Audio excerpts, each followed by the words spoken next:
But I was in Naperville. I was on my way home from work, and I pulled into a store, and I was walking up and down the aisles looking for stuff, and I looked up. Well, yeah, what was the stuff you were looking for? Yeah.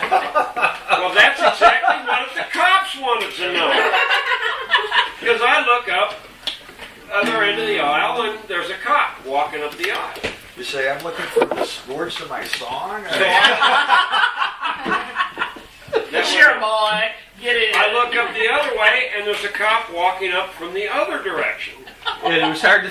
It wasn't a coincidence, you figured. Huh? No. Yeah. No. So I tried to be nonchalant about it. I kept looking, and the next thing you know, they're both standing there, and well, can I help you, officers? And they started talking to me. They were looking for somebody, and they said, can we check your pockets? And I said, yeah. And they said, well, what's in there? And I said, well, I don't know. They said, you don't know?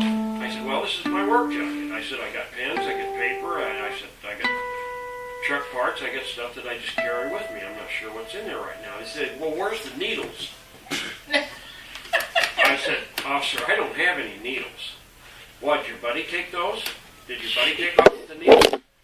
I said, officer, I don't have any needles. Like a drug thingy? Yeah. Oh, yeah. Or maybe, yeah, so maybe knitting needals. they're going through my jacket pockets. And I got this bomber jacket that's got these big pockets, and they're going through these pockets. And said, well, we need to talk to you outside. And I said, okay.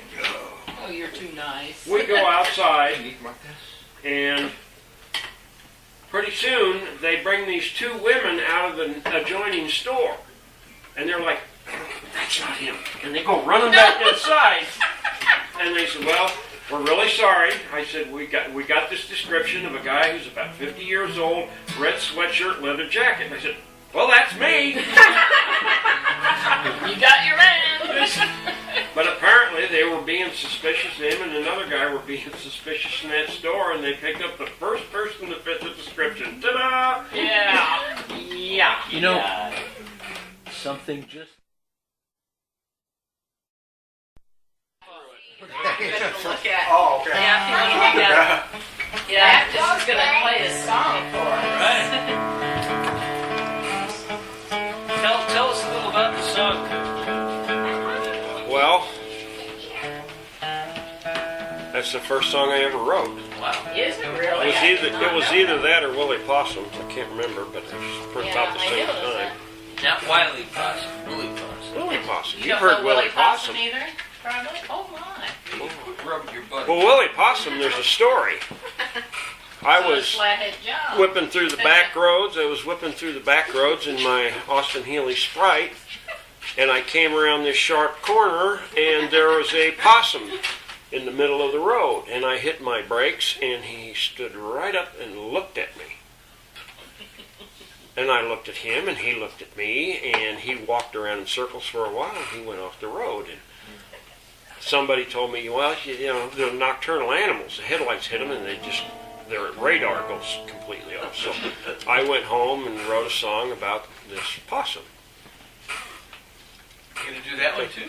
Oh, God, I couldn't do Willie Possum meets. Is it meets? Willie Possum met the light. The night Willie Possum met the light beast. And I'm amazed that you haven't heard that. Do the one that you Yeah. managed The to one that I'm remember the words comfortable for. with? Yeah. I'll try.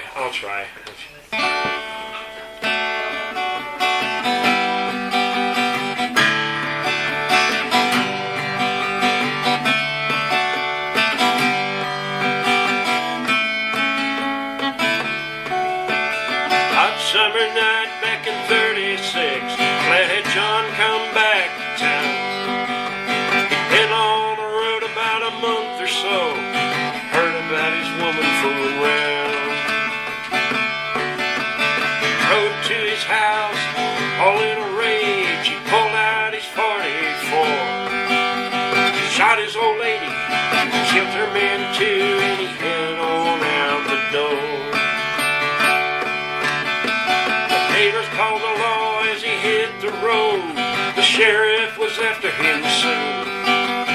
Couldn't catch John on that Flathead 80 as he raced toward certain doom.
price.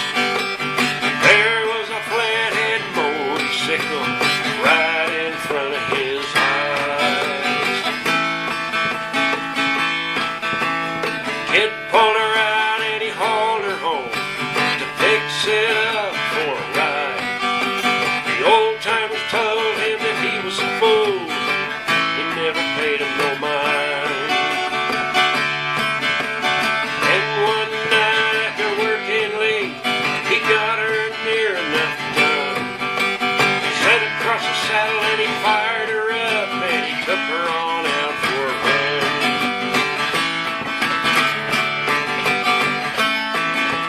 Been on the road a little while, realized something was wrong. Couldn't throttle down no matter how he tried, and then he was running strong.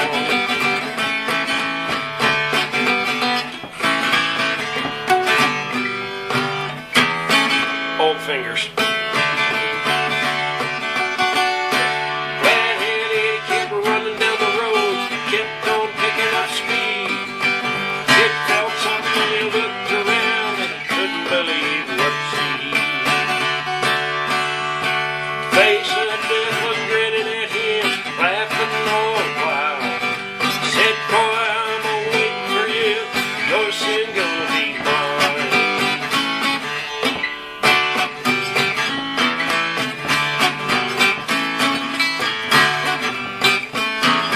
Deadman's curve was straight ahead. It wasn't long for Billy, he lay dead.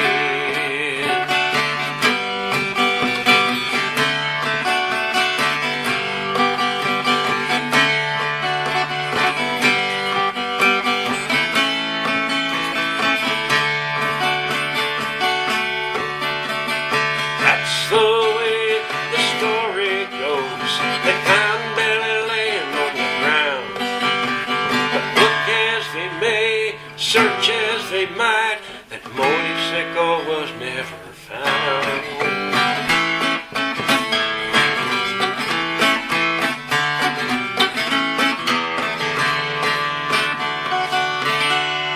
Wow.